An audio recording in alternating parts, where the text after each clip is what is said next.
کہ قوم جو ہے اس کا سارا تخت میرے پاس لے کر آئے گا. ہر بندے نے اپنی اپنی طرف سے آفر دی. چنانچہ یہ کہنے لگا یہ آپ کی آنکھ جھپکنے سے پہلے میں اس کو لے آؤں گا, اللہ نے مجھے یہ صلاحیت دی. جن کہنے لگا لے آؤ, لے آئے. اور اس کے بعد پھر وہ پورا واقعہ بیان کیا. وہ شیشے کا وہ جب چل رہی تھی ملکہ سبا, اس نے سمجھا کہ پانی ہے, شیشہ ایسا اس کو لگا, اپنا کپڑا اوپر کرنے لگی. حضرت سلیمان علیہ السلام نے پھر وضاحت کی کہ نہیں یہ پانی نہیں ہے, یہ تو شیشہ ہے. دیکھا تم نے رب کی شان, تم اپنی طرف سے ملکہ بنی ہوئے, مالک وہ ہے, اس نے کیسی کیسی تمہیں پتہ ہی نہیں چلا. تو انسان دیکھے نا, سبق اس میں یہ دیا گیا کہ دیکھو بادشاہ کو پتہ ہی نہیں چل رہا ہے کہ یہ شیشہ ہے یا پانی ہے. کتنا کمزور ہے انسان, کیوں تکبر آ جائے, کیوں کبر آ جائے. تو حضرت سلیمان علیہ السلام نے توحید کی دعوت دی, وہ سارا واقعہ بیان کیا. اور اس کے بعد فرمایا قال ھذا من فضل ربی, یہ اللہ رب العالمین کا فضل ہو گیا, رب کی طرف سے مجھ پر انعام ہو گیا. لیبلونی اشکر ام اکفر ومن شکر فانما یشکر لنفسہ ومن کفر فان ربی غنی کریم. فرمایا کہ جو بندہ شکریہ ادا کرے گا وہ اس کے شکریہ ادا کرنے کی آؤٹ پٹ, اس کا ریوارڈ, اس کا فائدہ خود اس کی اپنی ذات کو ملے گا. اور اگر کوئی کفران نعمت کرے گا, نہیں مانے گا, نہ شکری کرے گا, فإن ربی غنی کریم, تو اللہ کو تمہارے شکریہ کی ضرورت ہی نہیں ہے. قل الحمدللہ وسلام علی عبادہ الذین اصطفیٰ. اے پیغمبر صلی اللہ علیہ وسلم آپ بتا دیجئے کہ ہم سب کا یہ فرض ہے کہ اللہ رب العالمین کا شکریہ ادا کرتے رہیں اور اللہ کے ان بندوں پر سلامتی بھیجتے رہیں, ان کے لیے دعائیں کرتے رہیں, ان کے لیے نیک جذبات رکھیں جن کو اللہ تعالیٰ نے نبی بنایا, رسول بنایا, جن کو اللہ تعالیٰ نے نیکی کے راستے پر لگایا. اور ہمیں بھی کوشش کرنی ہے کہ ہم اللہ تعالیٰ کے ان نیک بندوں کے اسوے کو اپنائیں, ان کی دی ہوئی تعلیمات پر عمل کریں, ان جیسا اچھا بننے کی کوشش کریں اور اللہ تعالیٰ سے توفیق مانگیں. پھر اللہ تعالیٰ فرمایا عمن یجیب المضطر اذا دعاہ ویکشف السوء ویجعلکم خلفاء الارض الہ مع اللہ. بتاؤ نا, ہے کوئی اللہ کے علاوہ جس کو تم مشکل میں جب پھنسے ہوئی ہو پکارو وہ تمہاری مشکل دور کر دے؟ سب مانتے ہو کہ یہ کام صرف اللہ رب العالمین کرتا ہے. قلیلا ما تذکرون, لیکن تم نصیحت نہیں پکڑتے, تم شکریہ نہیں بجا لاتے. اور اللہ رب العالمین نے ایک مقام پہ کچھ اس طرح سے بھی ذکر کیا کہ جب تمہاری کشتی موجوں میں پھنس جاتی ہے, غرق ہونے کے قریب آ جاتے ہو, ڈرنے لگتے ہو, سب کو یقین ہوتا ہے کہ اس وقت کوئی خدا, کوئی بت ہمیں اس پانی سے نہیں بچا سکتا, تم صرف مجھے پکارتے ہو, میں تمہاری دعا سن لیتا ہوں, تم پر ترس کھاتا ہوں, تمہیں بچا لیتا ہوں. حالانکہ غرق کروں تو حق پہنچتا ہے کہ تم پہلے شرک کرتے ہوئے آئے, اب تو پھنس گئے ہو نا, اب مصیبت میں ہو تب مجھے پکار رہے ہو. لیکن مجھے تم پر ترسایا, رحمت, میں نے معاف کیا اور پھر تمہیں بچا دیا. جب تم ساحل پہ آ گئے, بچ گئے, کشتیوں سے باہر نکل آئے, پھر تم میرے ساتھ شرک کرنے لگ گئے. اللہ رب العالمین فرمایا قل سیروا فی الارض فانظروا کیف کان عاقبۃ المجرمین. اگر تم نے اپنی یہ روش نہ چھوڑی تو پھر دیکھو دنیا میں تم سے پہلے بہت قومیں گزر گئی ہیں, ان کے احوال پڑھو, ان کا حشر کیا ہوا, اللہ رب العالمین نے کیا کیا ان کے ساتھ. انک لا تسمع الموتى ولا تسمع الصم الدعاء اذا ولوا مدبرین. اے پیغمبر صلی اللہ علیہ وسلم, جو خود گنگا بہرا بننا چاہتا ہے بن جائے, کانوں میں انگلیاں ٹھونس لے, نہیں سننا چاہتا, نہیں ماننا چاہتا, آپ اس کو نہیں سنا سکتے, آپ اس کو نہیں منوا سکتے. آپ کا کام صرف بتا دینا ہے. انک لا تہدی من احببت, ہدایت دینا خود ہماری اپنی ذمہ داری ہے. فمن اہتدی فانما یہتدی لنفسہ, اگر کوئی ہدایت پر آئے گا, نیکی کے راستے کو اپنائے گا تو اس کا فائدہ خود اس کی اپنی ذات کو ہوگا. ومن ضل فقل انما انا من المنذرین. پیغمبر صلی اللہ علیہ وسلم اگر کوئی آپ کی بات نہیں مانتا تو اس کو اعلان کر کے بتا دیجئے کہ میرا کام, میری ذمہ داری صرف اتنی تھی کہ اللہ تعالیٰ نے مجھ پر جو امانت رکھی ہے, میرے اوپر جو ذمہ داری ایک عائد ہوئی ہے کہ اللہ کے یہ احکام ہیں, یہ کرنا ہے, یہ نہیں کرنا, یہ میں تم تک پہنچا دوں. بس میری صرف اتنی ذمہ داری تھی, میری طرف سے حجت تمام ہو گئی. اب تم جانو, تمہارا کام جانے, اور اللہ رب العالمین خود تم سے دنیا ہی میں چاہے تو نمٹ لے گا، نہیں تو آخرت میں تو اللہ رب العالمین نے وہ حساب و کتاب کا پورا دن اور پورا سسٹم قائم کر رکھا ہے، اور دنیا میں اس نے تمہیں بتا دیا۔ اللہ رب العالمین ہم سب کو اس دن کے آنے سے پہلے پہلے اس کی تیاری کرنے کی توفیق عطا فرمائے، اور ہم سب کا خاتمہ اللہ تعالیٰ اپنی فرما برداری پر فرمائے۔ سبحان ربک رب العزت عما یصفون وسلام علی المرسلین والحمد للہ رب العالمین۔ والصلاة والسلام علی سید الانبیاء والمرسلین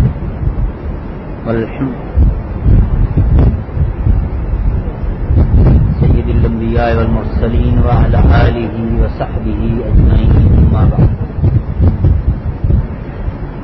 سورۃ النمل کی آخری چند آیات اللہ مالک الملک نے ارشاد فرمایا، وما انت بهاد العمي عن ضلالتهم ان تسمع الا من يؤمن بآياتنا فهم مسلمون۔ پیغمبر حضرت محمد مصطفیٰ صلی اللہ علیہ وسلم کو اللہ تعالی کی طرف سے یہ حکم دیا جا رہا کہ اے پیغمبر، جس طرح ایک اندھا شخص آنکھیں نہیں ہیں، اللہ کے علاوہ کوئی ہستی اسے بینائی، بصارت اور آنکھیں نہیں دے سکتی، اسی طرح جو شخص اندھا بن جائے، اللہ رب العالمین کی قدرت کے کرشمے دیکھ کر عبرت حاصل نہ کرے، صراط مستقیم کو اپنانا نہ چاہے، اللہ تعالی کی اس شریعت کو قبول کرنے سے انکار کر دے، تو ایسے شخص کو آپ زبردستی ہدایت پہ نہیں لا سکتے۔ فرمایا ان تسمعوا الا من یؤمن بآیاتنا، آپ کی اس تبلیغ سے وہی شخص فائدہ اٹھائے گا کہ جو اپنے دل میں پہلے ارادہ کر لے کہ میں حق اور باطل کو دیکھوں، نیوٹرل ہو کر، تعصب چھوڑ کر حق اور باطل کی پہچان کرنا چاہے گا، اس کو ہدایت ملے گی۔ جس نے پہلے یہ فیصلہ کر لیا کہ مجھے نہیں ماننا ہے، آپ اس کو زبردستی ہدایت پر نہیں لا سکتے، اور اللہ تعالیٰ کا بھی یہ طریقہ کار نہیں ہے، اللہ بھی زبردستی کسی کو اس راستے پر نہیں لاتا۔ من جاء بالحسنۃ فلہ خیر منہا، اگر کوئی شخص نیکی کرے گا تو اللہ تعالیٰ کے ہاں اس کی نیکی کے حجم، جسامت، ضخامت، کوانٹٹی اس سے کہیں بڑھ کر اس کو ثواب دیا جائے گا، اور جو شخص برائی کرتا چلا جائے گا، گناہوں میں لفڑا رہے گا، یہ لوگ آپ کی بات نہیں مان رہے، اگر اسی طرح انہوں نے اپنی روش جاری رکھی تو فَقُبَّتْ وُجُوهُهُمْ فِي النَّارِ، ان کے چہرے جہنم میں گھسیٹ گھسیٹ کر پھینکے جائیں گے، اور ان کو منہ کے بل جہنم میں اللہ رب العالمین اپنے فرشتوں کے ذریعے ڈلوا دے گا۔ لہذا آپ کبیرہ خاطر نہ ہو، آپ پریشان نہ ہو، اگر یہ آپ کی بات نہیں مان رہے تو آپ کا کچھ نہیں بگاڑ رہے، نقصان ان کا اپنا ہو رہا ہے۔ فرمایا وَقُلِ الْحَمْدُ لِلَّهِ سَيُرِيكُمْ آيَاتِهِ فَتَعْرِفُونَهَا وَمَا رَبُّكَ بِغَافِلٍ عَمَّا تَعْمَلُونَ، ان کو بتا دیجئے کہ اللہ رب العالمین اپنی نشانیاں بتا رہا ہے، قدرت کے کرشمے دکھا رہا ہے، معجزے دکھا رہا ہے، اور اللہ تعالیٰ کی طرف سے یہ نشانیاں، یہ معجزات اس لیے ہیں کہ تم راہ راست پر آ جاؤ۔ اگر تم اس صراط مستقیم کو قبول نہیں کرو گے تو وما ربک بغافل عما تعملون، پھر تمہاری کوئی بھی حرکت یہ یاد رکھو کہ اللہ رب العالمین سے مخفی نہیں ہے، اللہ دیکھ رہا ہے، اللہ کی ریکارڈ میں ہے۔ اور سورہ یاسین میں اللہ تعالیٰ نے واضح الفاظ میں بیان فرمایا کہ خود کہیں گے ما لہذا الکتاب لا یغادر صغیرۃ ولا کبیرۃ الا احصاها، جب نامہ اعمال اپنے ہاتھوں میں لے کر پڑھیں گے لیکن یہ کیا ہوا، یہ گناہ، یہ کام، یہ تو میں نے چھپ کر کیا تھا، مجھے کوئی دیکھنے والا آدمی نہیں تھا، یہ کیسے فائل میں آ گیا، کیسے ریکارڈ میں آ گیا، چھوٹی سی چھوٹی بات بھی اس میں درج ہے، کون لکھنے والا تھا؟ اس وقت یہ افسوس کریں گے، لیکن اس وقت کا افسوس کسی کام کا نہیں ہوگا۔ اس کے بعد سورۃ القصص شروع ہوتی ہے، اس میں اللہ تعالیٰ نے شروع ہی میں دوبارہ حضرت موسیٰ علیہ السلام کا واقعہ، فرعون کا واقعہ، اور پھر حضرت موسیٰ علیہ السلام کا بچپن کیسے گزرا، رضاعت کیسی ہوئی۔ یہی دشمن فرعون، خدائی کا دعویٰ کرنے والا، اللہ نے اس کے گھر میں موسیٰ علیہ السلام کی پرورش کروائی، رب کے ساتھ کون مقابلہ کرے؟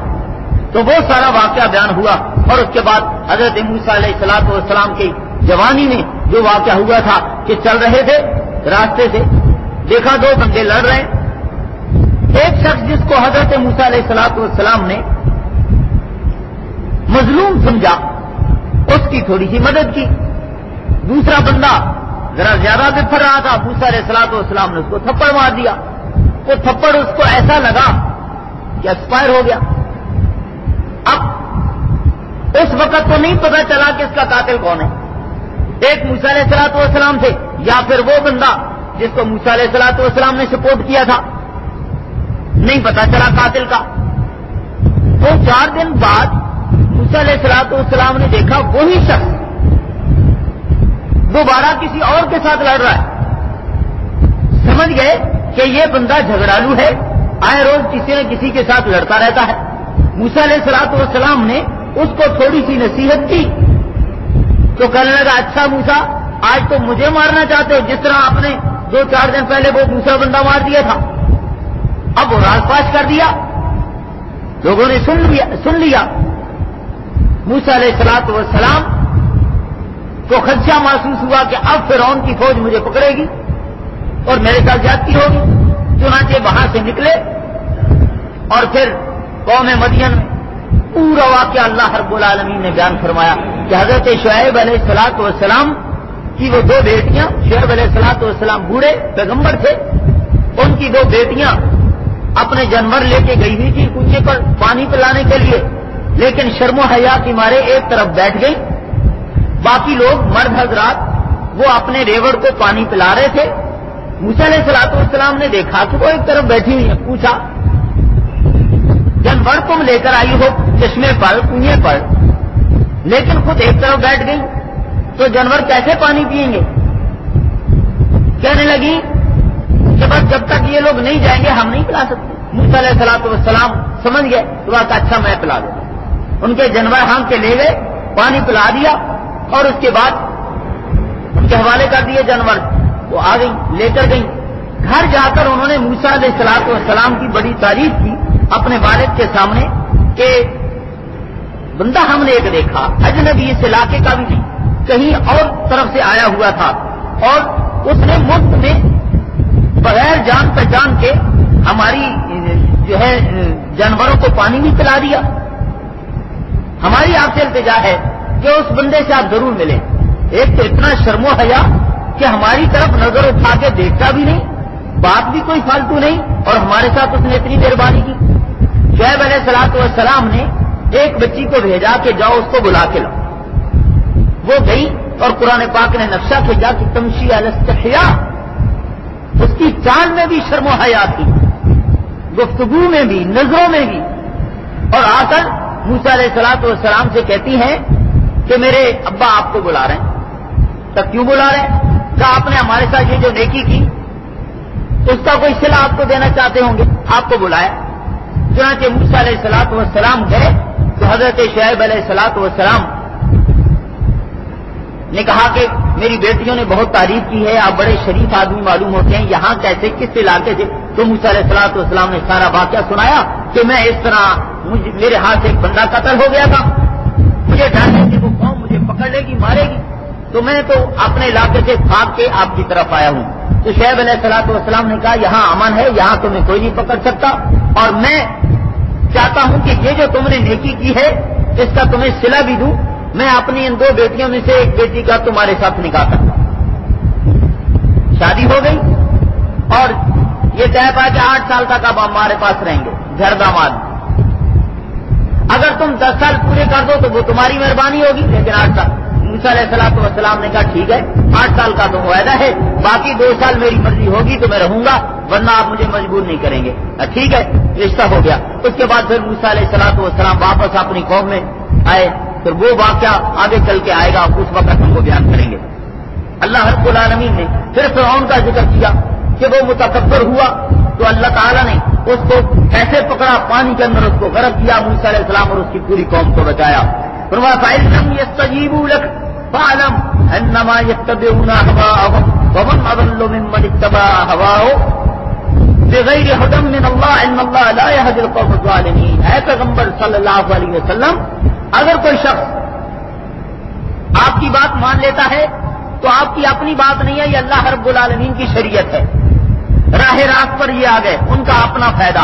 لیکن اگر کوئی نہیں مانتا تو وہ اپنے نفس کا پجاری ہے، اس کا دل ذرا گناہوں میں لذتیں محسوس کرتا ہے، نیکی کی طرف نہیں آنا چاہتا، اس لیے وہ قبول نہیں کرے گا۔ اور اللہ کی بھی یہ سنت ہے کہ ان اللہ لا یہدی القوم الظالمین، اللہ تعالیٰ ایسے ظالموں کو زبردستی ہدایت نہیں دیتا۔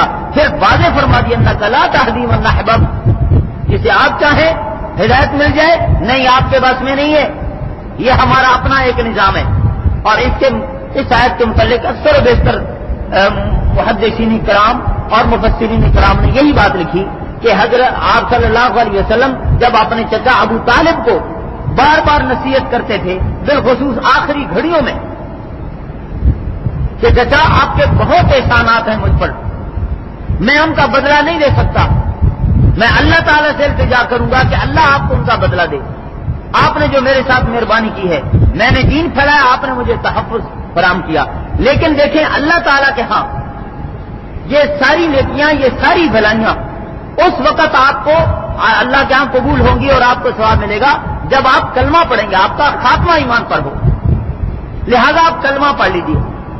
ابو جہل تانے دینے لگا، اے ابو طالب بنو ہاشم کے سردار، ساری زندگی باپ دادا کے دین پہ، مرتے وقت بھتیجے کی باتوں میں آ رہے ہو۔ آپ صلی اللہ علیہ وسلم نے چچا کو کہا چچا آپ ان کی باتوں میں نہ آئیں، یہ آپ کو کوئی فائدہ نہیں پہنچا سکتے، میری آپ سے التجا ہے، آپ میرے کان میں کلمہ پڑھ، ان کو مت سنائیں۔ وحاج بہا عند اللہ، میں اللہ رب العالمین کے ہاں آپ کے لیے التجا کروں گا، درخواست کروں گا کہ اللہ تعالیٰ آپ کو ابھی یہ آخری وقت میں جو آپ کلمہ پڑھ لیں نا، اللہ تعالیٰ آپ کا قبول کر لے، لہذا آپ کلمہ پڑھ لیں۔ ابو طالب کہنے لگا، اب وہ پھر دیکھ کے طنز کرنے لگے کہ بھتیجے کی باتوں میں کریں گے لا ملت ابھی، میں تو اپنے باپ دادا کے دین۔ نبی کریم صلی اللہ علیہ وسلم کو شدید صدمہ ہوا، اسی کفر پر ابو طالب فوت ہو گئے۔ تو اللہ رب العالمین نے فرمایا انک لا تہدی من احببت، پیغمبر آپ کے بس میں نہیں ہے، ایک بندہ خود نہیں قبول کرنا چاہتا، جب ہمارا ہی طریقہ کار نہیں ہے کہ زبردستی اس کو ہدایت پھیلائیں تو آپ کیسے کر سکتے ہیں؟ فرمایا وَكَمْ أَهْلَكْنَا مِنْ قَرْيَةٍ بَطَرَتْ مَعِيشَتَهَا وَتِلْكَ مَسَاكِنُهُمْ لَمْ تُسْكَن مِّن بَعْدِهِمْ إِلَّا قَلِيلًا وَكُنَّا نَحْنُ الْوَارِثِينَ۔ اللہ تعالیٰ فرماتا ہے کہ جو لوگ نہیں مان رہے آپ کی بات، اس راہ راست کو قبول کرنے کے لیے تیار نہیں ہے، ان کو بتا دیجیے کہ آپ سے پہلے بھی تو کتنی بستیاں، کتنی قومیں یہاں آباد رہی ہیں، اور ہم نے ان کو اپنے خزانے عطا فرمائے تھے۔ بطرت معیشتہا، ان کو ہم نے وافر مقدار میں رزق دیا، خزانے ان کے پاس تھے، ہم نے تو دیا تھا کہ شکریہ بجا لائیں، عاجزی انکساری اختیار کریں، اللہ کے حضور جھک جائیں، اس کی قدر کریں، لیکن وہ اترانے لگ گئے، فخر کرنے لگ گئے، تو پھر اللہ رب العالمین کی طرف سے پکڑ آئی، ان کے گھر اسی طرح محلات موجود، رہنے والے نہیں ہیں، باسی ختم ہو گئے، محلات موجود ہیں۔ تو اللہ رب العالمین کو بولا نحن الوارثین، ہم نے پھر باقی لوگوں کو، بعد میں آنے والے لوگوں کو وہ گھر عطا کر دیے، وہ رزق دے دیا، وہ دولت دے دی، کہاں گئے وہ لوگ؟ تو ان کو بتا دیجئے کہیں تمہارے ساتھ بھی ایسا نہ ہو۔ وما اوتیتم من شیء فمتاع الحیاۃ الدنیا وزینتها وما عند اللہ خیر وابقى افلا تعقلون، یہ دنیا میں جو کچھ تمہیں ملا ہے نا، تم اسی میں مگن ہو کر اللہ سے غافل ہو گئے، حالانکہ یہ کچھ نہیں ہے، آخرت میں اللہ رب العالمین نے اس سے کہیں زیادہ تمہارے لیے نعمتیں تیار کر کے رکھی ہیں۔ اور نبی کریم صلی اللہ علیہ وسلم کی حدیث بھی ہے کہ ما لا عین رأت ولا اذن سمعت ولا خطر علی قلب البشر، اللہ تعالیٰ نے جنت میں اپنے بندوں کے لیے ایسی نعمتیں تیار کر رکھی ہیں کہ کسی آنکھ نے وہ دیکھی نہیں، کسی کان نے ان کے متعلق سنا نہیں. انسان بیٹھا خیالی پلاؤ پکاتا رہے، اس کی سوچ بھی وہاں نہیں پہنچ سکتی جو اللہ رب العالمین نے اس کے لیے وہاں نعمتیں تیار کر رکھی ہیں. تو فرمایا کہ ان کو بتا دیجیے کہ تم تو صرف دنیا کی چند کوڑیوں پر، یہ 2000 گز کے مکان میں رہتے ہوئے اللہ سے تم غافل ہو گئے. وہاں حد نگاہ تک تمہارے لیے محل ہے. یہاں چھوٹی چھوٹی نعمتیں کوئی بکت ہی نہیں ہے ان کی، اور پھر تمہاری موت کے ساتھ ہی یہ ساری ختم. وہاں تو موت نہیں ہے، ہمیشہ رہنا ہے. تو تم کیوں اس کو داؤ پر لگا رہے ہو؟ اس کی فکر کرو، یہ اللہ تعالیٰ تمہیں خود ہی دے گا. اور نبی کریم صلی اللہ علیہ وسلم نے رہنمائی فرمائی کہ جو شخص آخرت کی فکر کرتا ہے، کہتا ہے مجھے وہاں کامیاب ہونا ہے، اللہ کو ناراض نہیں کرنا ہے، دنیا ملے نہ ملے کوئی پرواہ نہیں ہے، آخرت کو داؤ پہ نہیں لگاؤں گا، اس کے لیے کوشش کرتا ہے. دنیا خود بخود اس کے پیچھے چل کے آتی ہے اور اس کا دامن پیچھے سے پکڑ کے کہتی ہے کہاں جا رہے ہو، میں تمہارا حصہ ہوں، مجھے اللہ نے تمہارے لیے بھیجا ہے، مجھے بھی تو لو. تم صرف جنت کی طرف آخرت کی طرف ادھر ہی لگے ہوئے ہو، میں بھی تو ہوں. جنت اس کو ملے گی کہ خود کوشش کر رہا ہے اور دنیا پیچھے آ کر اس کو پکڑ کے. اور اس کے برعکس جو شخص دنیا کے پیچھے بھاگتا ہے آخرت کو چھوڑ دیتا ہے تو دنیا اس سے آگے بھاگتی ہے، یہ اس کو پیچھے سے پکڑنے کی کوشش کرتا ہے، یہ پکڑائی ہی نہیں دیتی. جنت اس نے آخرت اس نے خود چھوڑ دی، اس لیے اس کو نہیں ملے گی. اور جس کے پیچھے بھاگ رہا ہے وہ اس سے آگے بھاگ رہی ہے. دیکھیں نا اتنی وضاحت کے ساتھ نبی کریم صلی اللہ علیہ وسلم نے سارا نظام پورا بتا دیا، اس کے باوجود ہمیں اس کی فکر نہیں. اس کے بعد اللہ رب العالمین نے پھر قارون کا ذکر کیا. ان قارون کان من قوم موسیٰ فبغى علیہم فآتیناہ من الکنوز. اللہ اکبر، کہ تمہارے پاس کیا خزانے ہیں. قارون کو دیکھو، اس کے پاس اتنی دولت تھی کہ صرف اس کے خزانوں کی چابیاں اٹھانے کے لیے پورا ایک گروپ ہوتا تھا. ایک بندے سے چابیاں ہی نہیں اٹھائی جاتی تھی، اتنے تالے لگے ہوئے تھے. تو کتنی دولت اس کے پاس ہوگی. بتاؤ اگر اس کا آج کوئی نام لینے والا بھی ہے اس کا حشر کیا ہوا. اور اس کے متعلق بعض مورخین نے ایک واقعہ بیان کیا، صحت کے اعتبار سے نہ جانے کیسا ہے لیکن بڑا عبرت آموز ہے، کہ اللہ تعالیٰ نے اس کو زمین میں دھنسایا تھا نا موسیٰ علیہ السلام کے سامنے. موسیٰ علیہ السلام اس کو مسلسل تبلیغ کرتے رہے، نہیں مانا. چنانچہ آمنے سامنے کھڑے تھے، اچانک اس کو ایسا جھٹکا لگا، اس کے پاؤں دونوں تھوڑے سے زمین کے اندر دھنس گئے. حیران ہوا یہ کیا ہو رہا ہے. چند لمحات کے بعد مزید نیچے جا رہا ہے، نکلنا چاہتا ہے، پاؤں نہیں نکل رہا. پھر چند لمحوں کے بعد اور زیادہ، جب گھٹنوں تک اندر سمجھ گیا کہ یہ میری پکڑ ہے، یہ میری گرفت ہے، جو کچھ میں اب تک کرتا رہا ہوں. اور موسیٰ علیہ السلام کے ساتھ بدتمیزی بھی کر رہا تھا. موسیٰ علیہ السلام سے کہنے کا موسیٰ معاف کر دو. کہا اچھا اب معافی مانگتے ہو؟ اب نہیں. جھٹکا لگا اور نیچے پھر معافی مانگتا ہے، مسلسل معافیاں مانگ رہے حضرت موسیٰ علیہ السلام سے. موسیٰ علیہ السلام نے کہا اب نہیں معاف کروں گا، حتیٰ کہ پورے کا پورا زمین کے اندر پھنس گیا. اور اس کے بعد اللہ تعالیٰ کی طرف سے موسیٰ علیہ السلام کو ماذا یا موسیٰ تمہارا دل بڑا سخت ہے. اس نے کتنی مرتبہ تم سے معافی مانگی، تمہارا دل نہیں پسیجا. میں مالک، وہ بے وقوف تھا، تم سے معافی مانگتا رہا. مجھ سے اگر ایک مرتبہ بھی معافی مانگتا میں تو اس کو معاف کر ہی دیتا. دیکھو اللہ رب العالمین کی رحمت، ایسے ظالم کو، ایسے جبروت کو، ایسے متکبر کو بھی، کہ مجھ سے اس نے معافی نہیں مانگی، آپ سے ہی مانگتا رہا. اگر مجھ سے مانگتا تو میں تو اس کو معاف کر ہی دیتا. لہذا توبہ کرنے میں، اللہ سے معافی مانگنے میں دیر نہیں کرنی چاہیے. بڑھاپے میں بھی اگر خیال آ گیا تو اللہ نہیں کہتا 900 چوہے کھا کے بلی حج کو چلی، یہ لوگ کہتے ہیں. اللہ کہتا اب آ گئے ہو نا، اب تمہیں احساس ہو گیا تم میرے ہی بندے ہو. اللہ کا دامن رحمت کھلا ہے. اللہ رب العالمین نے اس کا پورا واقعہ بیان کیا. وابتغ فیما آتاک اللہ، اے لوگو اللہ رب العالمین نے جو کچھ تمہیں دنیا میں عطا کیا ہے وَلَا تَنْسَ نَصِيبَكَ مِنَ الدُّنْيَا، یہ تمہارے لیے ہے. اللہ کے فرشتے بھی بے نیاز، اللہ تعالیٰ خود بھی بے نیاز، تمہارے لیے بنا. لیکن وَابْتَغِ فِيمَا آتَاكَ اللَّهُ الدَّارَ الْآخِرَةَ، آخرت کو فراموش نہ کرنا. آخرت کے لیے توشہ یہی تمہیں اکٹھا کرنا ہے، زاد راہ یہاں سے تم نے بنانا ہے.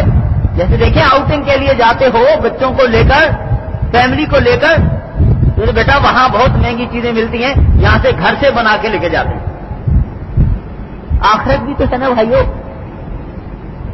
اللہ تعالیٰ نے دنیا کا نظام ہی ایسا رکھا ہے کہ بندہ اگر تھوڑی سی فکر کر لے، تھوڑا سا سوچ لے، یہیں سے رہنمائی ملتی ہے.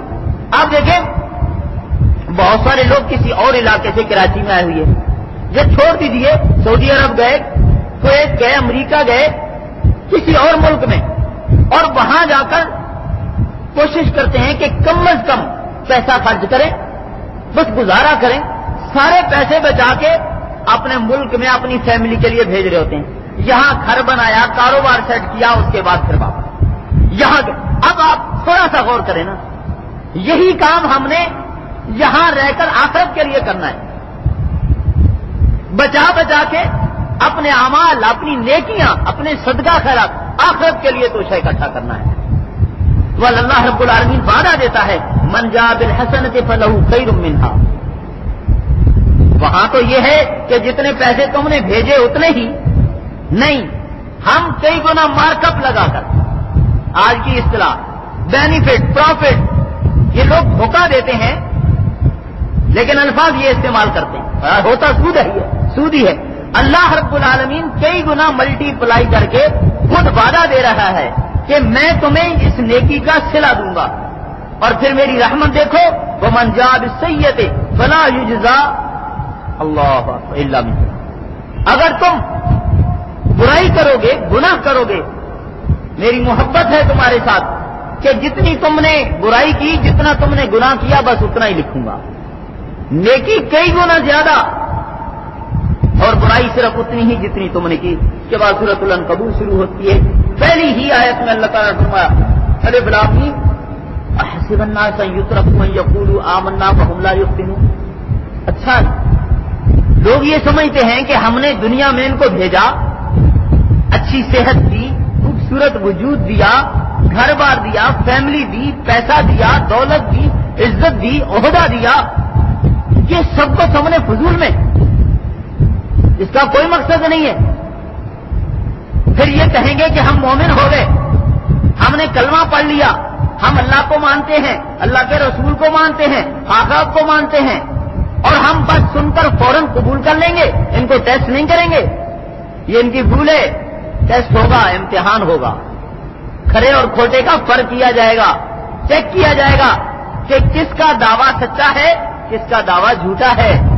صرف زبانی کافی نہیں ہے، عمل سے ثابت کرنا ہوگا کہ ہاں واقعتاً ہم اللہ کو مانتے ہیں، واقعتاً ہم محمد صلی اللہ علیہ وسلم کو اللہ کا رسول مانتے ہیں، واقعتاً قرآن کو اللہ تعالیٰ کا آسمانی صحیفہ مانتے ہیں. جب اللہ رب العالمین کے ساتھ نہ وہ محبت ہے، نہ اللہ کا وہ خوف ہے، نہ اللہ تعالیٰ کے احکام کی پیروی ہے، تو پھر کیا مانا اللہ کو؟ محمد رسول اللہ صلی اللہ علیہ وسلم بڑے عاشق رسول، عشق کا دعویٰ، لیکن جب رسول اللہ صلی اللہ علیہ وسلم کی سنت پیش کی جائے، غلام بھی تو بڑے صاحب تھے، انہوں نے کیسے غلط کہہ دیا؟ ان کا وہ بھی تو بڑے عالم تھے. ارے بھائی یہ کیا کہا آپ نے؟ ایک طرف کہتے رسول اللہ کی سنت آئی، رسول اللہ کی حدیث آئی، اور پھر آپ کسی اور کا نام لیں، تو کیا آپ نے رسول مانا؟ قرآن پاک کو آپ کہتے ہیں میں آسمانی صحیفہ، آسمانی کتاب مانتا ہوں. قرآن کی آیت آپ کے سامنے پیش کی جائے اور پھر آپ کا عمل کچھ اور ہو. مومن تو وہ ہوتا ہے کہ پھر اس کی گردن جھک جائے، پہلے جو گزر گیا اس پر اللہ سے معافی مانگے اور آئندہ کے لیے عزم کرے کہ اللہ اب مجھے پتا چل گیا، آئندہ میری روش اس کے مطابق ہوگی. تو اللہ تعالیٰ کو ایسے بندے پسند ہوتے ہیں. پھر اللہ رب العالمین نے والدین کے حقوق بیان کیے، وَوَصَّيْنَا الْإِنسَانَ بِوَالِدَيْهِ حُسْنًا. ہم نے جہاں اپنی توحید کا حکم دیا، وہاں لوگوں کو یہ بھی آرڈر کیا ہے کہ اپنے والدین کے ساتھ ہمیشہ اچھا سلوک کرنا. وَإِنْ جَاهَدَاكَ لِتُشْرِكَ بِي مَا لَيْسَ لَكَ بِهِ عِلْمٌ فَلَا تُطِعْهُمَا. دنیا کے تمام معاملات میں آپ کو ان کا فرما بردار رہنا ہے، ان کی بات کو نہیں ٹالنا ہے، ان کی خدمت، ان کے سامنے جھکے رہنا، ان کی قدم بوسی، ان کی اطاعت، ان کی فرما برداری تم پر فرض ہے. ہاں اگر کوئی ایسی بات کہتے ہیں وَإِنْ جَاهَدَاكَ عَلَىٰ أَن تُشْرِكَ بِي، کوئی شرکیہ بات، شریعت کے خلاف آپ کو کوئی حکم دیتے ہیں کہ بیٹا یہ کرو یہ کرو یہ، اور اللہ رب العالمین کا قانون اس کی اجازت نہ دیتا ہو، تو پھر اصول یہ آتا ہے لا طاعۃ لمخلوق فی معصیۃ الخالق. جس کام میں اس خالق کی نافرمانی ہوتی ہو اس میں مخلوق میں کسی بڑے سے بڑے کی بھی بات نہیں مانی جائے گی. ٹھیک ہے والدین بہت بڑے ہیں، بڑا ان کا مقام ہے، لیکن اللہ اس کا مقام ان سے بھی بڑا ہے، پھر جو سپیریئر ہے نا اس کی بات مانی جائے گی. تو اللہ تعالیٰ نے حکم دیا کہ اگر تمہیں کوئی ایسی بات کہیں کہ جس میں شرک سرزد ہوتا ہو، میرا کفر ہوتا ہو، یا میرے کسی ایک قانون کی خلاف ورزی ہوتی ہو، تو وہ آپ بات نہیں مانیں گے، باقی تمام معاملات میں ان کی پیروی کرو گے. وَمِنَ النَّاسِ مَن يَقُولُ آمَنَّا بِاللَّهِ فَإِذَا أُوذِيَ فِي اللَّهِ جَعَلَ فِتْنَةَ النَّاسِ كَعَذَابِ اللَّهِ. اللہ رب العالمین بڑی ایک زبردست بات سمجھا رہا ہے کہ بعض لوگ اوپر سے کہتے ہیں کہ جی میں مومن ہوں، جب ہماری طرف سے آزمائش آتی ہے کہ ذرا کیسا مومن ہے، کتنا بڑا عاشق رسول ہے، جب کوئی ٹیسٹ آتا ہے تو پھر جتنا اللہ سے ڈرنا چاہیے تھا وہ لوگوں سے ڈرنے لگ جاتا ہے، جو اللہ کے ساتھ محبت ہونی چاہیے تھی وہ اپنے بیوی بچوں کے ساتھ، لوگوں کے ساتھ، اپنے لیڈروں کے ساتھ کرنے لگتا ہے. مطلب اللہ کی بات کو پیچھے چھوڑ دیتا ہے، حکمرانوں کی بات، لیڈروں کی بات، فیملی کی بات، رشتہ داروں کی بات کو مقدم رکھتا ہے. چاہیے یہ تھا کہ اللہ رب العالمین کی بات کو، حضرت ابراہیم علیہ السلام کی جو اللہ تعالیٰ نے کلام پاک میں بار بار تعریف کی ہے نا، اور ایک خاص ٹائٹل اللہ تعالیٰ نے عطا فرمایا حنیفہ، وہ اسی بنیاد پر کہ جب بھی ان کے سامنے کوئی ایسا مسئلہ آتا اللہ تعالیٰ کی طرف سے حکم، وہ ساری برادری کو بھول جاتے تھے، اپنے آپ کو، اپنی فیملی کو، اپنے بچے کو، جو حضرت اسماعیل کا پورا واقعہ ہے. مولا جو تیرا حکم ہے بس وہ کروں گا، باقی میں کسی کو نہیں جانتا ہوں، سارے بار میں پہلے کو. تو یہی اللہ رب العالمین کی طرف سے حکم ہم سب کے لیے ہے کہ جب تمہیں کوئی آرڈر ملے، میرا قانون، میری شریعت، میرا حکم، تو پھر باقی ساری دنیا کو تم ایک طرف چھوڑ دو گے. وَلَئِنْ جَاءَ نَصْرٌ مِّن رَّبِّكَ، اللہ رب العالمین کی طرف سے مدد آئے گی. رب اپنا وعدہ نہ بھلاتا ہے نہ اللہ وعدہ توڑتا ہے. دنیا والے وعدہ توڑ بھی دیتے ہیں، بھول بھی جاتے ہیں، لیکن اللہ رب العالمین ان دونوں نقائص سے پاک ہے. لہذا اس کی بات پہ یقین رکھو. اور اس کے بعد پھر اللہ رب العالمین نے قوم لوط کا ذکر کیا، قوم عاد کا ذکر کیا، قوم سمود کا ذکر کیا، قارون اور فرعون کا پھر اللہ تعالیٰ نے ذکر کیا. یہ سارا ہم پہلے بیان کر چکے. پھر اللہ تعالیٰ فرمایا وَمَثَلُ الَّذِينَ اتَّخَذُوا مِن دُونِ اللَّهِ أَوْلِيَاءَ كَمَثَلِ الْعَنكَبُوتِ. ان کو بتا دیجئے کہ جن کو تم نے اللہ کو چھوڑ کر اپنے دوست بنا لیا نا، ابھی جو ہم بات کر رہے تھے کہ جتنا اللہ سے ڈرنا چاہیے تھا اللہ سے نہیں، بندوں سے ڈرنے لگ گیا، اللہ کو کم پیچھے چھوڑ دیا، اور وہ جو کہتا تھا وہ کرنے لگ گئے. اب دیکھیں یہ ہمارے حکمران لال مسجد والا واقعہ، اس پاک آرمی کو، سیکورٹی فورسز کو، جو کلمہ کو ان کو ڈوب مرنے کا مقام ہے ان کے لیے، کہ ایک طاغوت اس کا ایجنٹ وہ تمہیں کہتا ہے مسجد پر گولیاں برسو، تم برسانے لگ گئے.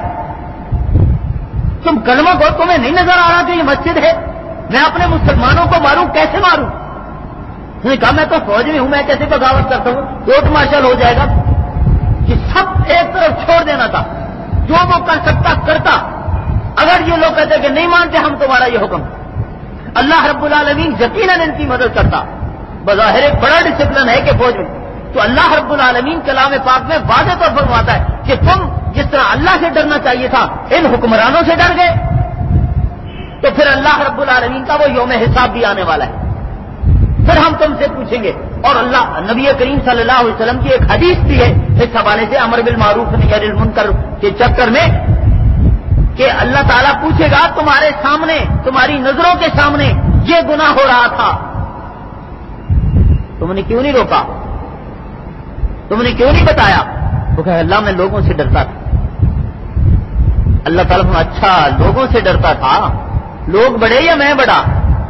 اب بلاؤ پھر ان لوگوں کو، اگر وہ تمہیں مجھ سے چھڑا سکتے ہیں تو اس وقت پھر افسوس کرے گا۔ تو اللہ تعالیٰ نے کلام پاک میں ہر طریقے سے سمجھا دیا، اور اس کے بعد پھر واضح کر رہا ہے کہ جن کو تم پکڑ رہے ہو یہ کچھ نہیں ہے، کمثل العنکبوت، اس کا اسپائڈر کا آپ دیکھ لیجئے گھونسلہ ایک جالا، آپ پھونک سے ہوا سے اس کو اڑا سکتے ہیں۔ فرمایا کہ یہ لوگ اس سے بھی زیادہ کمزور ہیں، ان کا سہارا اس سے بھی زیادہ کمزور ہے، یہ تو ڈھلتے ہوئے سائے ہیں، گرتی ہوئی دیواریں ہیں۔ ارے ان کو تم پکڑو گے؟ گرتی ہوئی دیوار کے نیچے کھڑے ہونے والا بھی کبھی سلامت نہیں رہتا ہے، وہ بھی نیچے دبتا ہے۔ ہر طرح سے سمجھایا۔ اور اللہ تعالیٰ نے سورۃ البقرہ میں ارشاد فرمایا تھا کہ جو شخص اللہ رب العالمین کی رسی کو پکڑتا ہے فقد استمسک بالعربۃ الوثقی، بہت مضبوط اس نے ایک سہارا پکڑ لیا، لن سے سامرہا، جو کبھی ٹوٹ نہیں سکتا، جس کو کوئی گرا نہیں سکتا۔ تو اللہ رب العالمین کے ان احکام پر ہمیں یقین ہونا چاہیے۔ 21واں پارہ شروع ہوتا ہے، پہلی آیت میں اللہ تعالیٰ فرماتا ہے اتل ما اوحی الیک من الکتاب، اے پیغمبر صلی اللہ علیہ وسلم آپ ان کی باتوں میں نہ آئیں، جو آپ کو اللہ تعالیٰ کی طرف سے صحیفہ مل رہا ہے پڑھ پڑھ کے سناتے رہیے۔ واقم الصلاۃ، نماز قائم کیجیے۔ ان الصلاۃ تنہی عن الفحشاء والمنکر، لوگوں کو بھی بتائیے کہ یہ نماز معمولی چیز نہیں ہے، یہ تمہیں برائی کے کاموں سے روکے گی، بے حیائی کے کاموں سے روکے گی، تمہاری زندگی میں انقلاب لائے گی۔ لیکن میرے بھائیوں، نماز اس وقت انقلاب لائے گی، عملی زندگی پر اس کا اثر اس وقت ہوگا جب نماز کو نماز سمجھ کے پڑھا جائے گا۔ نماز ایک روٹین ورک اگر رہ جائے، عرب اسی لیے فرق کرتے ہیں، کہتے ہیں ایک ہوتی ہے صلاۃ العبادہ اور ایک ہوتی ہے صلاۃ العادہ۔ صلاۃ العبادہ یہ ہے کہ جس کو واقعتاً آپ نے عبادت سمجھ کے پڑھا، پورے انہماک کے ساتھ، خشوع و خضوع کے ساتھ، پوری توجہ کے ساتھ، میں اللہ تعالیٰ سے کیا مانگ رہا ہوں، کن چیزوں کی پناہ، اور اللہ سے کیا وعدے کر رہا ہوں، ہر ایک ایک لفظ پر غور کرتے ہوئے پڑھے، وہ ہے صلاۃ العبادہ، عبادت والی نماز ہے۔ اور جس میں امام صاحب پڑھ رہے ہیں توجہ کہیں اور ہے، اپنی نماز میں بھی توجہ کہیں اور ہے، کوئی پھر کبھی ایک ٹانگ پہ کبھی دوسری ٹانگ پہ، بس ایک عادت بنی ہوئی ہے، روٹین ورک ہے، بس سسٹم پہ پڑھنی ہے۔ تو فرمائیے، کہتے ہیں یہ صلاۃ العادہ ہے، یہ عادت والی نماز ہے، عبادت والی نماز نہیں ہے۔ اور یہ عادت والی نماز جو ہے اس کا کوئی اثر نہیں ہوتا۔ عبادت والی نماز پوری عقیدت کے ساتھ، محبت کے ساتھ، احترام کے ساتھ، خشوع و خضوع کے ساتھ، دیکھیں نا، آپ سمجھنے کے لیے بات کرتے ہیں۔ آپ اپنے افسر کے پاس جائیں، جج صاحب کے پاس جانا ہے، کیسے جاتے ہیں، کس طریقے سے کھڑے ہوتے ہیں، بالکل اٹینشن، آپس میں کوئی اشاروں سے بھی بات نہیں کرتے کہ بدتمیزی ہوگی، گستاخی سمجھی جائے گی، توہین ہوتی ہے۔ ارے احکم الحاکمین کی عدالت میں کھڑے ہو کر اس وقت بندہ یہ اوٹ پٹانگ حرکتیں کرے، فرق ہے صرف یہ، وہ اللہ تعالیٰ فوراً سر پہ ڈنڈا نہیں مارتا اس لیے۔ تو میرے بھائیوں، یہ ہماری بہت بڑی کوتاہی ہے کہ اس رب العالمین کی عدالت میں کھڑے ہو کر ہمارے اندر عاجزی، انکساری، خشوع و خضوع اور ادب نہ ہو۔ تو ایسی نماز پھر اللہ رب العالمین اپنی بارگاہ میں خاص مہربانی کر کے قبول کر لے تو کر لے، ورنہ وہ تو عبادت تو نہ تھی نا پھر وہ، جو اللہ رب العالمین نے اس کا حکم دیا۔ یا عبادی الذین آمنوا ان ارضی واسعہ فایای فاعبدون، اللہ رب العالمین حکم دیتا ہے، اے پیغمبر صلی اللہ علیہ وسلم ان کو بتا دیجیے، لوگ بہانے کرتے ہیں کہ جی میں ایسے علاقے میں رہتا ہوں جہاں سارے بدعتی لوگ، مشرک لوگ، کافر لوگ ہیں، داڑھی والے کا مذاق اڑاتے ہیں، نیکی کرنے والے کو یہ سمجھا جاتا ہے یہ کام نہیں ہو سکتا۔ یہ ان کو بتائیے کہ میری زمین بہت وسیع پڑی ہے، جس اللہ نے تمہیں یہاں کوٹھی دی ہے، گاڑی دی ہے، بزنس دیا ہے، وہ اللہ تعالیٰ تمہیں وہاں جنگل میں بھی دے سکتا ہے، رب پر توکل تو کرو۔ ایسے علاقے میں چلے جاؤ جہاں تمہارا ایمان محفوظ رہے، جہاں تم دین پر پوری آزادی کے ساتھ عمل کر سکو۔ لوگ ہم سے مسئلے پوچھتے ہیں کہ جی وہ مسجد دور ہے ہم سے، نماز گھر میں پڑھ لیا کریں۔ آپ دیکھیں، روزی کمانے کے لیے، پیسے کے لیے دور دراز سے 2,000 کلومیٹر فاصلہ طے کر کے آ گئے، جس کی ذمہ داری خود اللہ نے لی کہ رزق میں نے دینا ہے، اس کے لیے آپ اتنا فاصلہ طے کر کے آ گئے۔ نماز کے لیے آپ 2 کلومیٹر نہیں جا سکتے؟ اب تو جانا ہے، اور شریعت نے کوئی رعایت نہیں دی ہے اس میں۔ یا تو اپنا گھر مسجد کے قریب بناؤ، یا پھر اپنے گھر کے قریب مسجد بنا لو۔ جو آپ کو آسان لگے وہ کرنا پڑے گا، نمازیں گھر میں نہیں پڑھو گے۔ تو اللہ رب العالمین حکم دیتا ہے کہ ان کو بتائیے کہ یا عبادی الذین آمنوا ان ارضی واسعہ، میری زمین بہت وسیع پڑی ہے، ایک جگہ پہ اگر تم دین پر پورا عمل نہیں کر سکتے دوسری جگہ چلے جاؤ، میں تمہیں وہاں بھی نوازوں گا، تمہارا جذبہ صرف دیکھنا ہے، اور میرے فرما بردار رہنا، جہاں بھی تم میرے فیتفل رہو گے، میرے وفادار رہو گے، میری رحمتیں وہاں تم پر پہنچیں گی۔ بس توکل کر کے تو دیکھو بھائی، یا فاعبدون، بس میرے ساتھ تعلق نہ توڑنا، میرے عبادت گزار، میرے فرما بردار رہنا، پھر دیکھنا میں اپنا وعدہ کیسے پورا کرتا ہوں۔ اللہ رب العالمین ہم سب کو ایسا ہی بندہ بننے کی توفیق عطا فرمائے۔ سبحان ربک رب العالمین، والسلام علی سید الانبیاء والمرسلین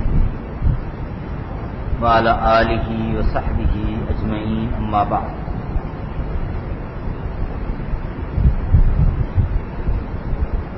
آج کی قرات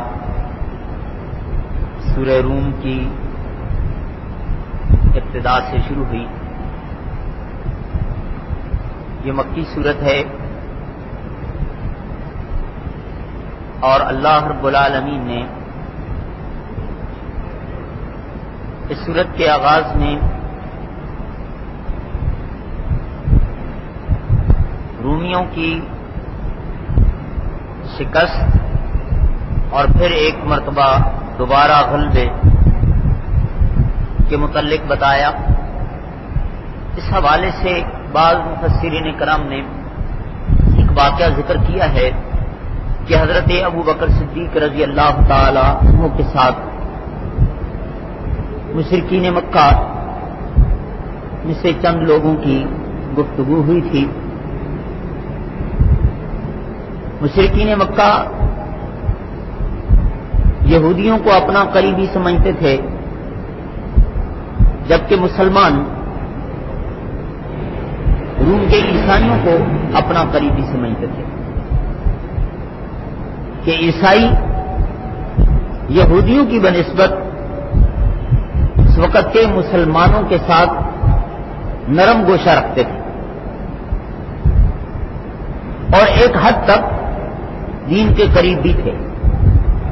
تو بعد میں یہ سارے معاملات بنے، تو ان کی ہمدردیاں وہ بڑا اتراتے تھے۔ دیکھا جن کو تم اپنا قریبی سمجھو، تو اللہ رب العالمین نے اس صورت کے ذریعے بتلا دیا کہ ٹھیک ہے، ابھی رومی شکست خوردہ ہے، لیکن وقت آئے گا کہ پھر دوبارہ۔ اللہ تعالیٰ نے ارشاد فرمایا کہ اللہ خود بنصر اللہ ینصر من یشاء وہو العزیز الرحیم۔ یہ فتح شکست اللہ رب العالمین کے ہاتھ میں ہے، جب چاہے ادنا سے ادنا، چھوٹی سی چھوٹی، کمزور سے کمزور قوم کو بڑی سے بڑی طاقت پر غلبہ عطا کر دے۔ چنانچہ ہمارے سامنے مثالیں ہیں کہ جنگ موتا 3000 صرف مسلمان، اور مقابلے میں غسانی 1.5 لاکھ، ایک کے مقابلے میں 500 کا ریشو بنتا ہے۔ اس کے باوجود کہ مسلمانوں کے 3 کمانڈر اس میں شہید ہوئے، مگر نتیجتاً دشمن 70,000 کے لگ بھگ لاشیں اپنی میدان میں چھوڑ کے بھاگا تھا. اتنا حیران کن واقعہ. اور پوری دنیا میں اس واقعے کے بعد مسلمانوں کی ایک دہشت بیٹھ گئی. تو یہ رب العالمین کے ہاتھ میں ہے. اللہ جس کے ساتھ ہوتا ہے پھر اس کی تعداد، اس کا اسلحہ، اس کی استعداد، اس کو نہیں دیکھا جائے گا. اللہ تعالیٰ کی مدد جب ثابت تو بہت بڑی قوت اس کے ساتھ. اللہ رب العالمین نے فرمایا فما کان اللہ لیظلمہم ولکن کانوا انفسہم یظلمون. دنیا میں اگر کوئی ایسا واقعہ بنتا ہے تو اللہ تعالیٰ نے اس کے ساتھ کوئی ظلم نہیں کیا، اس کے اپنے کوئی کرتوت ہوں گے جس کی وجہ سے اس پر ایسی پھٹکار پڑی. اور قیامت کو بھی اگر کوئی شخص جہنم رسید ہوگا تو اللہ تعالیٰ کی طرف سے معاذ اللہ کوئی ظلم زیادتی نہیں، خود اس کی اپنی بدعمالیاں اس کا سبب ہوں گی. ظہر الفساد فی البر والبحر بما کسبت ایدی الناس. یہ لوگوں کے اپنے اعمال ہوتے ہیں جن کی وجہ سے ایسے واقعات بنتے ہیں. سبحان اللہ حین تمسون وحین تصبحون وله الحمد فی السماوات والارض. اے لوگوں، صبح ہو شام ہو، دن ہو رات ہو، ہر وقت تمہیں اللہ رب العالمین کا ذکر کرتے رہنا چاہیے. اللہ رب العالمین کی یاد تمہارے دل میں بسنی چاہیے. اور یاد رکھو اللہ رب العالمین کا تم ذکر، اس کی عبادت نہیں کرو گے تو وہ تمہاری عبادت کا محتاج نہیں ہے. بہت بڑی مخلوق اللہ رب العالمین کی تمہارے علاوہ زمین و آسمان میں ایسی موجود ہے جو ہر وقت اس کی تسبیح بیان کرنے والی ہے. ہم نے ذکر کیا تھا واقعہ معراج میں بیت المعمور میں روزانہ 70,000 فرشتے اللہ کی عبادت کے لیے داخل ہوتے ہیں. ایک گروپ نکلتا ہے، دوسرا گروپ انٹر ہوتا ہے. قیامت تک ایک گروپ کو صرف ایک ہی مرتبہ باری ملے گی. روزانہ چینج ہو رہا ہے، نیا گروپ آ رہا ہے. اور پھر دنیا میں یہ چرند پرند کیڑے مکوڑے سب اپنی اپنی زبان میں اللہ رب العالمین کی تسبیح بیان کر رہے ہیں. پھر اللہ تعالیٰ نے انسان کی تخلیق کا ایک مرتبہ پھر ذکر کیا کہ دیکھو ہم نے تمہیں کس طرح بنایا، کس پروسیس سے گزر کر تمہیں یہ خوبصورت وجود ملا. اور پھر اس جوانی کے بعد بڑھاپا آتا ہے، آہستہ آہستہ کمزوری. اس بڑھاپے میں بہت ساری تمہاری خواہشات تمنائیں ہوں گی لیکن تم نہیں کر سکو گے. ایک وقت ایسا بھی آ سکتا ہے کہ بہت بڑا اسکالر، بہت بڑا عالم دین، بہت بڑا محدث جو اپنے وقت میں کتنے لوگوں کو پڑھا رہا تھا، سکھا رہا تھا، دور دور سے لوگ اس کے پاس آتے تھے، اب ایسی بیکی بیکی باتیں سب کچھ بھول چکا، اس کا علم بھی ختم ہو گیا. تو اللہ تعالیٰ نے اعصاب سے طاقت واپس لے لی، دماغ سے اللہ نے علم واپس لے لیا. اللہ تعالیٰ اپنی قدرت کے کرشمے دکھاتا ہے، اپنی پاورز بتاتا ہے کہ میں یہ بھی کر سکتا ہوں تاکہ انسان کو عبرت آئے. پھر اللہ رب العالمین نے اپنی نشانیوں میں سے ایک نشانی یہ بھی ذکر کی وَمِنْ آيَاتِهِ خَلَقَ السَّمَاوَاتِ وَالْأَرْضِ وَاخْتِلَافُ أَلْسِنَتِكُمْ وَأَلْوَانِكُمْ. دیکھو تو صحیح، آسمان پیدا کیے، زمین بنائی، چلے تم اس پہ غور نہیں کرتے ہو. ذرا اپنی انسانی مخلوق کو دیکھو، مختلف زبانیں، دنیا کے اندر کتنی زبانیں آپ کاؤنٹ بھی نہیں کر سکتے. ایک ایک ملک میں متعدد زبانیں. ایک انڈیا جو ہے اس کے متعلق مشہور ہے کہ 106 زبانیں. ہمارے اپنے ملک میں آپ دیکھ لیجئے، ایک صوبے کے لوگ دوسرے صوبے کی زبان نہیں سمجھتے، کلچر الگ، عادات ادوار الگ. وَأَلْوَانِكُمْ، اللہ تعالیٰ کا رنگ الگ. ایک ہی ملک کے لوگوں کے رنگ الگ. پھر آپ دیکھیں یہ فنگر پرنٹس، دنیا کے سامنے ایک حیران کن چیز ہے. اللہ تعالیٰ کا علم، رب العالمین کی انجینئرنگ، اللہ رب العالمین کی میڈیکل سائنس کہ ٹھیک ہے بہت حد تک چہرے میں مشابہت ہو جائے گی سگے بھائیوں میں، بعض اوقات کسی اور شخص میں بھی ہو سکتی ہے، لیکن فنگر پرنٹ کتنے انسان ہیں اس وقت دنیا میں؟ اربوں کی تعداد میں ہر ایک کا فنگر پرنٹ الگ ہے. اللہ رب العالمین کی شان دیکھیے. تو اللہ تعالیٰ اپنی نشانی بتاتا ہے کہ دیکھو یہ بھی میری نشانیاں ہیں. وَمِنْ آیَاتِهِ مَنَامُكُمْ بِاللَّيْلِ وَالنَّهَارِ. پھر ایک نشانی کہ رات کو تم سوتے ہو. دن کو نسبتاً کم نیند آتی ہے, رات کو زیادہ آتی ہے. اور رات ہی کی نیند میں اللہ تعالیٰ نے زیادہ نشاط رکھی ہے جسم کے لیے. دن کو اللہ تعالیٰ نے کام کرنے کے لیے بنایا. یہ ساری نشانیاں بیان کرنے کے بعد اللہ رب العالمین فرماتا ہے اولم یرو ان اللہ یبسط الرزق لمن یشاء ویقدر. تم نہیں جانتے, نہیں دیکھتے تم کہ اللہ تعالیٰ جس کو چاہتا ہے جتنا چاہتا ہے رزق عطا فرماتا ہے. ایک شخص جو کل تک زکات دینے والا تھا آج زکات کا مستحق ہو گیا. اس کے برعکس جو کل زکات پہ پڑ رہا تھا آج زکات دینے والا بن گیا. اور حضرت عبد الرحمن بن عوف رضی اللہ تعالی عنہ کا واقعہ واضح مثال ہے کہ خالی ہاتھ, کپڑے بھی پھٹ گئے, پاؤں میں جوتا بھی نہیں تھا. 427 کلومیٹر فاصلہ مکہ سے پیدل طے کرنے کے بعد رسول اللہ کے پاس مدینہ منورہ پہنچے. آج صلی اللہ علیہ وسلم نے حضرت سعد بن ربیع کے ساتھ ان کی مواقعات قائم کی, بھائی بنایا. حضرت سعد نے گھر کا آدھا سامان آدھا گھر, بہت بڑی آفر دی. کہا نہیں مجھے کچھ نہیں چاہیے, یہی اعزاز کافی ہے کہ رسول اللہ نے مجھے تمہارا بھائی بنایا. بس 2-3 دن مہمان رہنے کے بعد اپنی محنت مشقت شروع کر دی. اور اس وقت مارکیٹیں نہیں, فیکٹریاں نہیں, اس طرح بازار نہیں, دکانیں نہیں, تغاری بیلچے کا ہی کام زیادہ تر ہوتا تھا, فزیکل ورک. اپنی محنت مشقت شروع کر دی. چند سالوں میں اللہ تعالیٰ نے اتنا نوازا کہ جنگ تبوک میں جب نبی کریم صلی اللہ علیہ وسلم نے ڈونیشن مانگا تھا تو حضرت عبد الرحمن بن عوف نے 300 اونٹ چندہ دیا تھا. 300 اونٹ. آپ حساب لگا لیں ذرا 300 اونٹ کی کتنی قیمت بنے 7-8 سالوں میں, جبکہ کاروبار اتنا وسیع نہیں تھا. اللہ رب العالمین نے دیا. تو اللہ رب العالمین پورا قادر ہے, اس کی قدرتیں موجود ہیں آج بھی. ہم اس میرٹ پر نہیں ہیں, ہمارے اندر وہ توکل نہیں ہے اللہ تعالیٰ پر, وہ تقویٰ نہیں ہے, وہ بھروسہ نہیں ہے, وہ ایمان نہیں ہے جو ان لوگوں کے دل میں تھا. تو اللہ رب العالمین اپنی ایک نشانی یہ بیان کرتا ہے کہ میں جب جس کو چاہوں جتنا چاہوں رزق دوں. پھر اللہ رب العالمین نے صاحب وما آتیتم من زکات تریدون وجہ اللہ فاولئک هم المضعفون.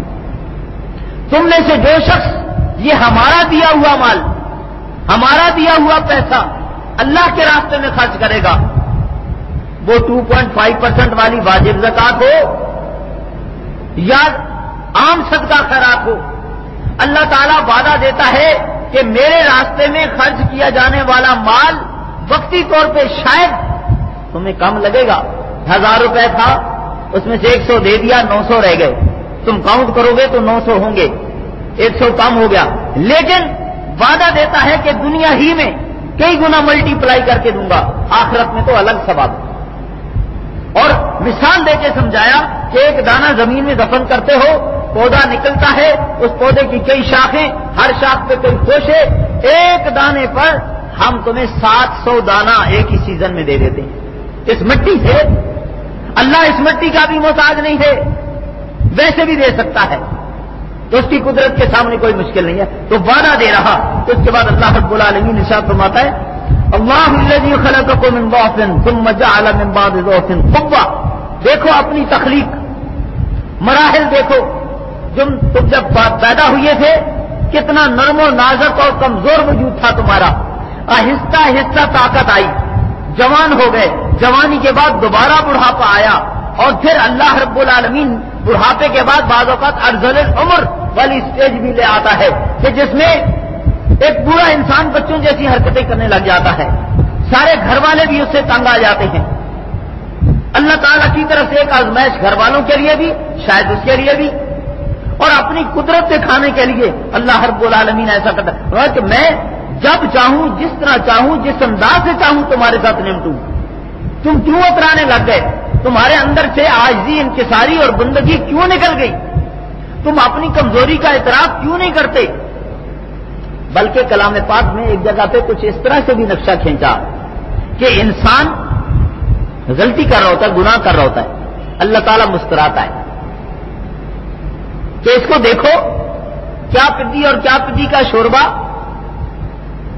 اس کی حیثیت، اس کی طاقت کیا کہ ہم ایک کن کا لفظ کہیں اس کی ساری پلاننگ گھڑی کی گھڑی رہ جائے، ملیا میٹ، اس کی تیس نیس ہو جائے، ختم ہو جائے، جان تک نکل جائے اس کی۔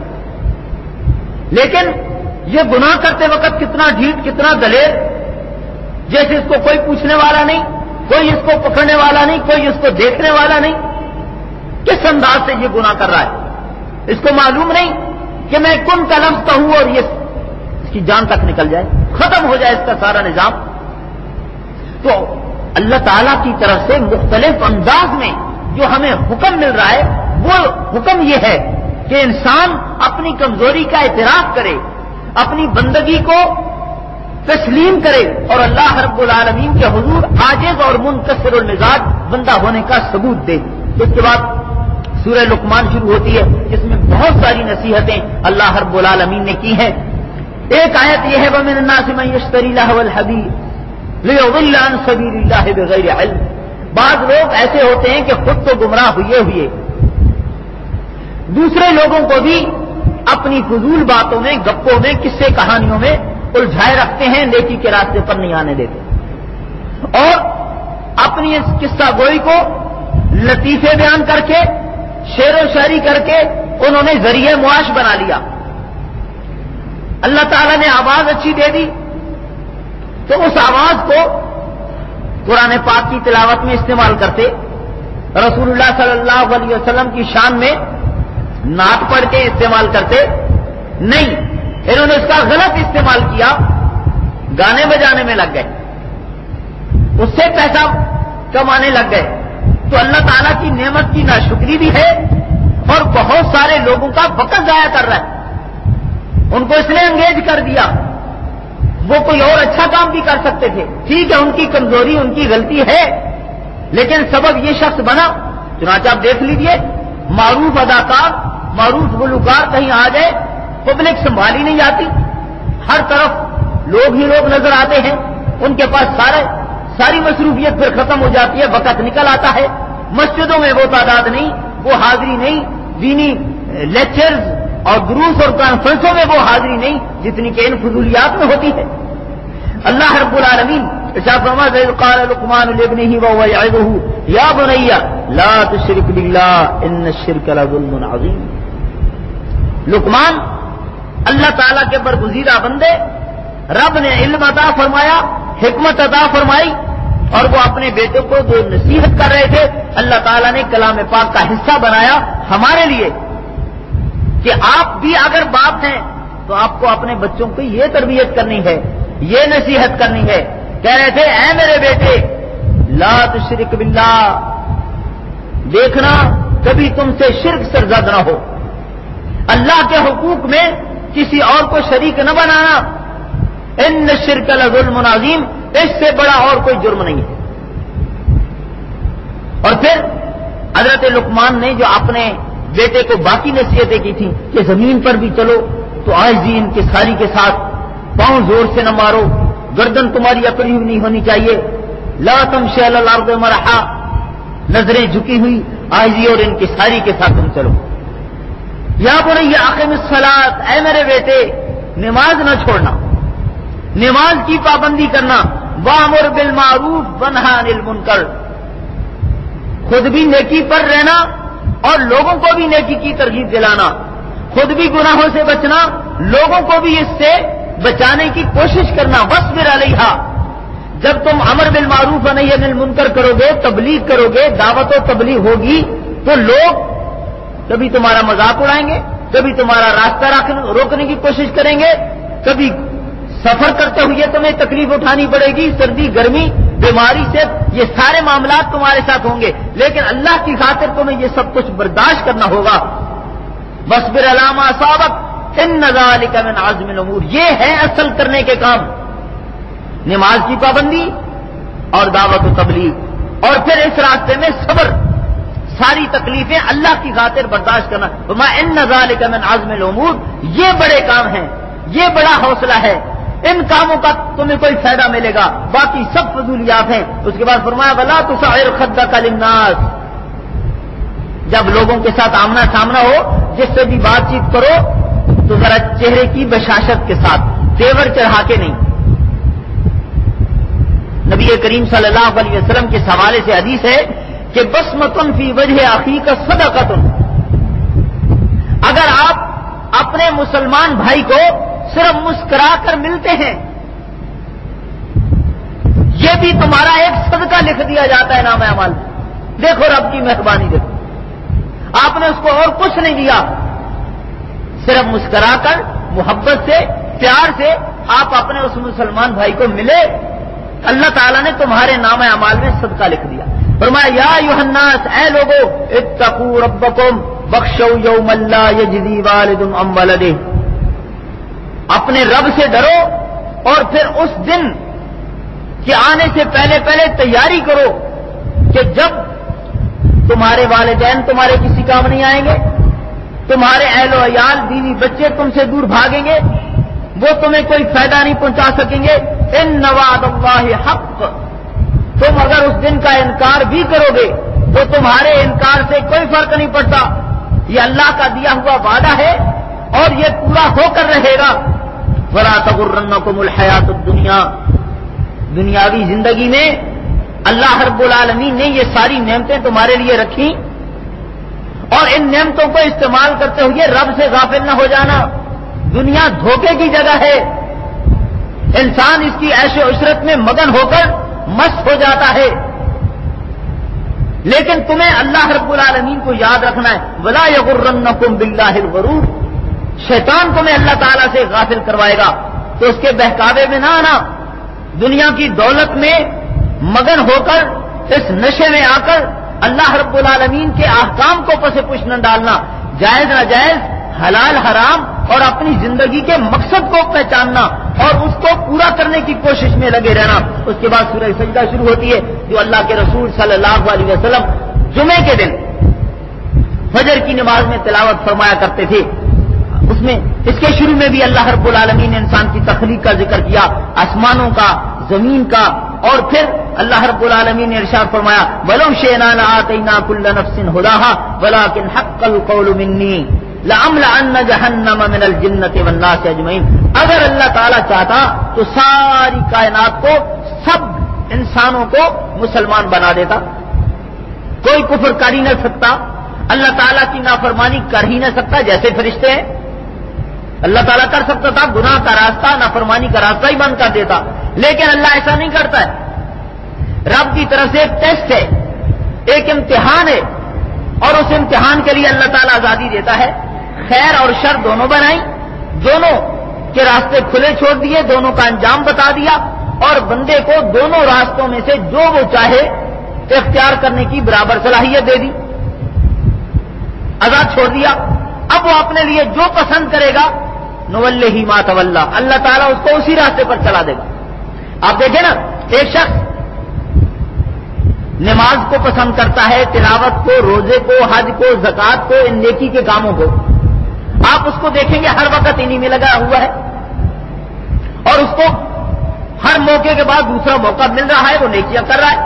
اس کے برعکس ایک شخص چوری ڈکیتی اس کو اچھا سمجھتا ہے، پہلے دن اس نے چوری کی، دوسرے دن پہلے سے بہتر انداز میں واردات کرتا ہے، تیسرے دن اور بہتر انداز میں، چوتھے دن آہستہ آہستہ نامی گرامی کہتے ہیں رحمان ڈکیت، ایکسپرٹ. حالانکہ اللہ کو یہ پسند نہیں ہے، رب نے اس سے روکا ہے، حرام ہے، اس کی سزا ہے دنیا میں بھی. لیکن ایسا کیوں ہوا؟ اللہ تعالیٰ نے ڈھیل دی، اللہ تعالیٰ نے آزاد چھوڑا کہ بندہ ذرا کرتا کیا ہے، اپنی مرضی کر کے دیکھ لے، پھر ایک وقت اللہ تعالیٰ نے جو مقرر کیا اس میں وہ نمٹ لے گا.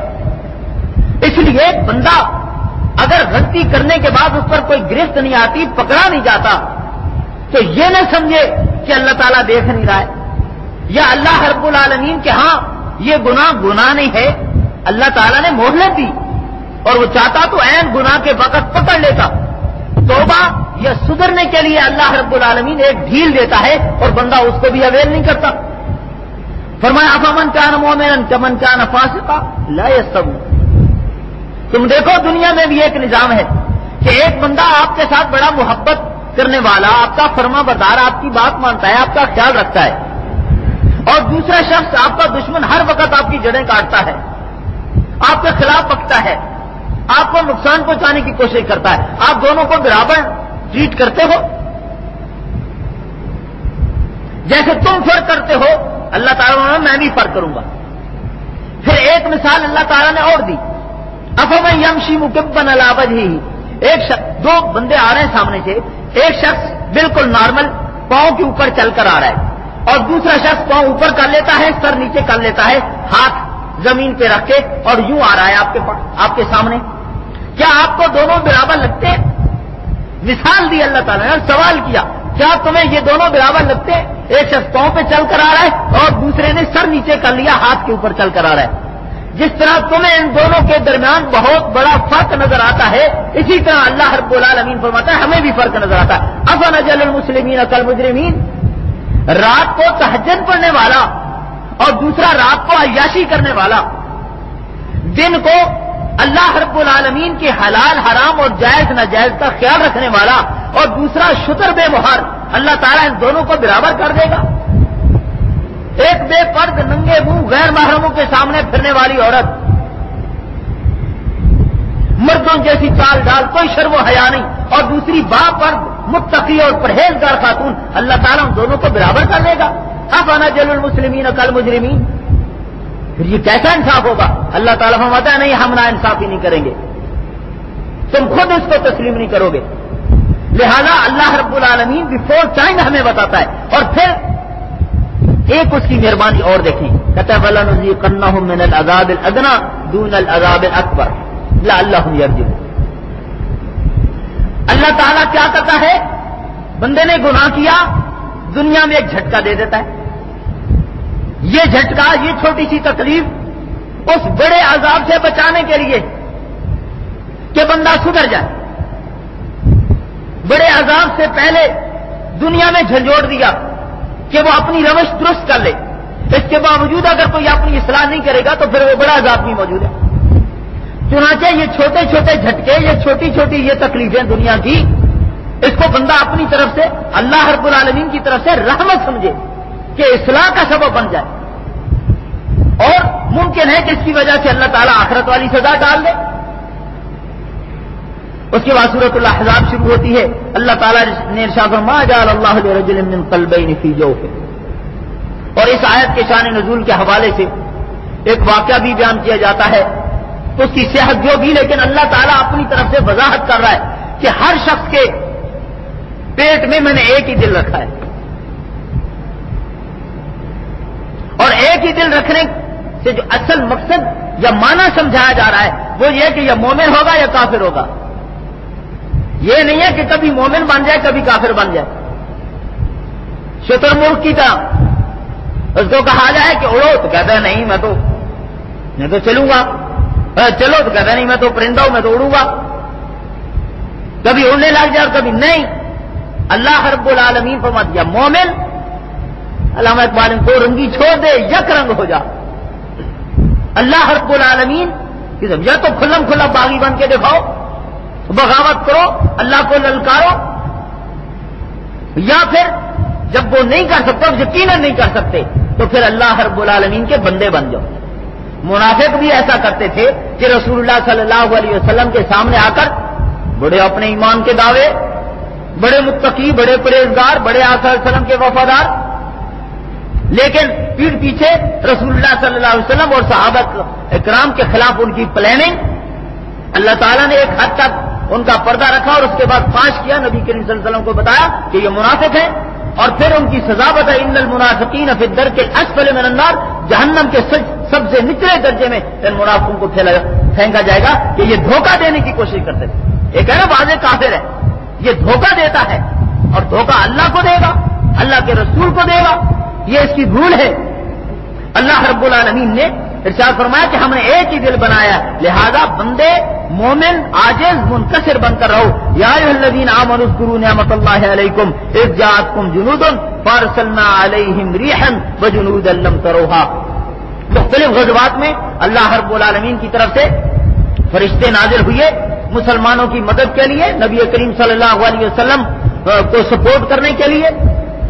غزوہ بدر میں، غزوہ احد میں اور غزوہ خندق کا بالخصوص جو اس آیت میں حوالہ دیا جا رہا ہے، اللہ تعالیٰ کی طرف سے ایک مدد یہ آئی تھی کہ سخت ٹھنڈی ہوا، مکہ والے سردی کے ویسے ہی نہیں عادی ہوتے کہ وہاں سردی کم پڑتی ہے، مدینہ والے یہاں چونکہ سردیوں میں سخت اور خشک ٹھنڈی ہوا چلتی ہے، جیسے ہمارے یہاں کراچی میں کہتے ہیں کوئٹے کی ہوا چلی، جسم بھی پھٹنے لگ جاتا ہے، اس طرح کا موسم وہاں بن جاتا ہے، تو وہ ایک حد تک عادی ہو گئے سردی کے، ان کو تو انہوں نے سردی کبھی دیکھی ہی نہیں تھی، ان کے لیے زیادہ مصیبت بنی، تو اللہ تعالیٰ نے وہ ٹھنڈی، صحابہ کرام خود کہتے ہیں اتنی شدید سردی ہو گئی تھی کہ ہمارے دانت بجتے تھے، مکہ والے زیادہ تنگ تھے، اور پھر اللہ رب العالمین نے کس طرح صحابہ کرام کی اس موقع پر مدد فرمائی۔